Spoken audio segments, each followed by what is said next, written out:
a lot of times in financial planning, what people use are what's known as a failure rate analysis. They use what a Monte Carlo. Ugh. And what a Monte Carlo does is it spits out this number, which is the probability of success, which means it's the probability that you can successfully from an investment portfolio withdraw a certain amount of income. So let's say I like Monte Carlo as a place and as the race. That's kind of played out though, isn't it? All these, I mean, seriously.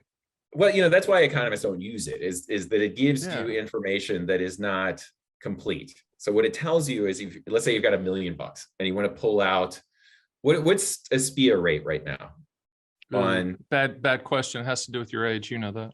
That was a setup question. Don't do that. Don't even try to play me, Michael. You know me better than that. Well, most economists start at like 65. Let's say 65-year-old male. I'd have to run the quote. Pick a number. Pick an arbitrary number. $60,000 a year from $1 million. Okay. And so let's compare that to an investment portfolio with stocks and bonds. And let's say, what is the probability that you can successfully withdraw $60,000 from a portfolio of stocks and bonds? And then let's use like historical stock return data from the United States from back during periods when stocks really dominated bonds, which, by the way, has not happened since 1990.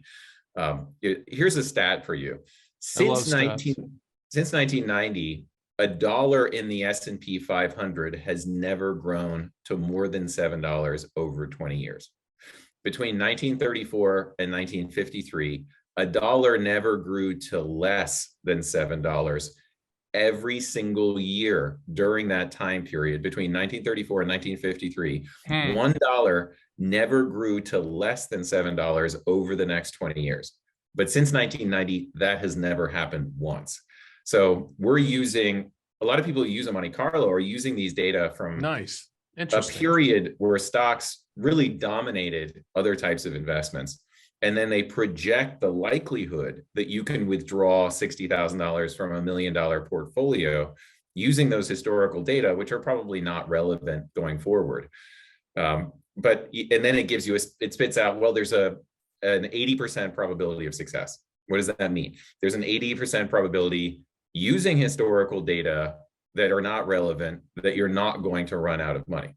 What that doesn't tell you is that when you do run out of money, the 20% of the time using these simulations, you got to live off Social Security. Yeah, so they say, well, you're toast.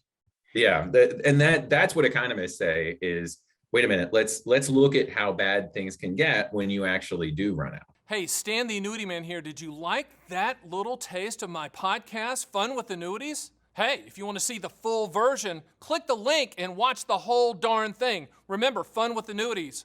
Living the reality, not the dream.